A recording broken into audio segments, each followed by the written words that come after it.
चीन में एससीओ शिखर सम्मेलन के बैनर तले जब दुनिया की 3 महाशक्तियां मिल रही हैं तो इसका प्रभाव अमेरिका तक देखने को मिल रहा है।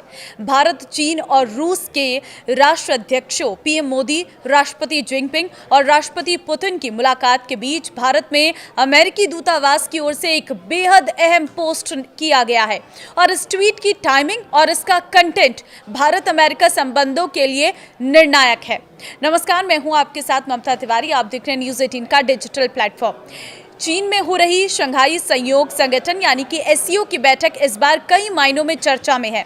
प्रधानमंत्री नरेंद्र मोदी जहां रूस के राष्ट्रपति व्लादिमीर पुतिन और चीन के राष्ट्रपति शी जिनपिंग के साथ एक मंच पर दिखाई दिए, तो वहीं दूसरी तरफ अमेरिका को इन तीनों की नजदीकी रास नहीं आ रही है और इसी कड़ी में अमेरिका भारत के साथ अपने रिश्तों को 21वीं सदी की पहचान बता रहा है। ये तब कहा गया है जब अमेरिकी राष्ट्रपति डोनाल्ड ट्रंप की टीम से भारत के खिलाफ लगातार तल्ख बयान आ रहे हैं। अमेरिकी विदेश विभाग की ओर से कहा गया है कि भारत और अमेरिका की साझेदारी लगातार नई ऊंचाइयों को छू रही है। वॉशिंगटन ने इस रिश्ते को सिर्फ रणनीतिक नहीं बल्कि लोगों के बीच गहरी दोस्ती पर आधारित बताया। सोशल मीडिया पर अमेरिकी दूतावास ने #US India FWD for our people hashtag के साथ रक्षा, सहयोग, नवाचार, द्विपक्षीय संबंधों को भविष्य की दिशा देने वाला बताया। भारत में अमेरिकी दूतावास का ये ट्वीट तब आया जब सोमवार सुबह ही चीन में पीएम मोदी, राष्ट्रपति जिनपिंग और राष्ट्रपति पुतिन की गर्मजोशी भरी मुलाकात हुई है। ये मुलाकात तब हो रही है जब ट्रंप ने भारत पर 50% का हैवी टैरिफ लगाया है और ट्रंप के सलाहकार और रणनीतिकार भारत के खिलाफ सख्त बयान दे रहे हैं। चीन के तियानजिन में पीएम मोदी, राष्ट्रपति पुतिन और राष्ट्रपति जिनपिंग की मुलाकात की चर्चा दुनिया की राजनीति और कूटनीति को प्रभावित करने वाले हर देश की राजधानियों में हो रही है।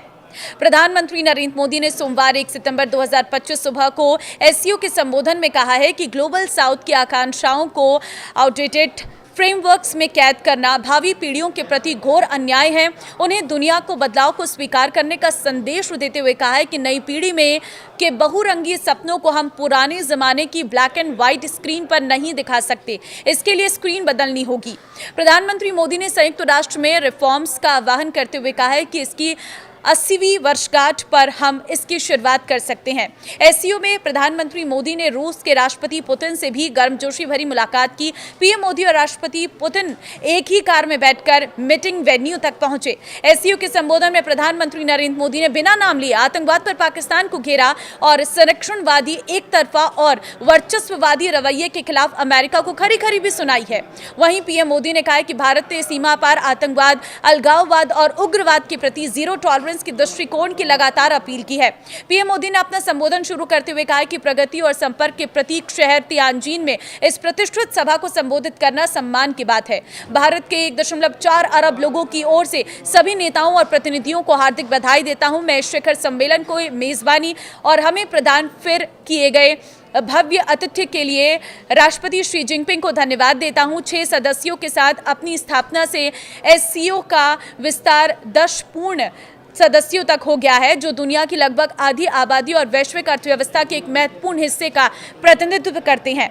भारत क्षेत्रीय स्थिरता, सुरक्षा और समृद्धि को बढ़ावा देने में इस संगठन की भूमिका के लिए प्रतिबद्ध है।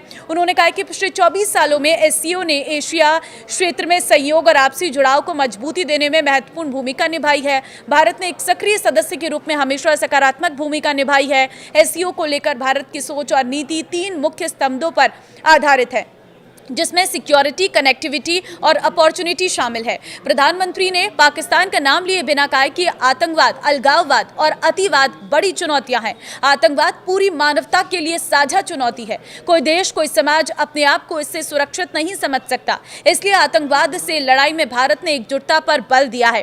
इसमें एससीओ ने भी बड़ी भूमिका निभाई है। इस वर्ष भारत ने जॉइंट इंफॉर्मेशन ऑपरेशंस को लीड करते हुए आतंकी संगठनों से लड़ने की पहल की। टेरर फाइनेंसिंग के खिलाफ आवाज उठाई है। इस पर मेरे समर्थन के लिए मैं आभार व्यक्त करता हूं। उन्होंने कहा कि भारत पिछले 4 दशकों से आतंकवाद का दंश झेल रहा है। कितने ही बच्चे खोए, कितने ही बच्चे अनाथ हो गए। अभी हाल ही में पहलगाम में आतंकवाद का बहुत ही घिनौना रूप देखने को मिला है। इस दुख की घड़ी में जो मित्र देश हमारे साथ खड़े रहे, मैं उनका आभार व्यक्त करता हूं। पहलगाम हमला मानवता में विश्वास रखने वाले हर देश और व्यक्ति को खुली चुनौती था।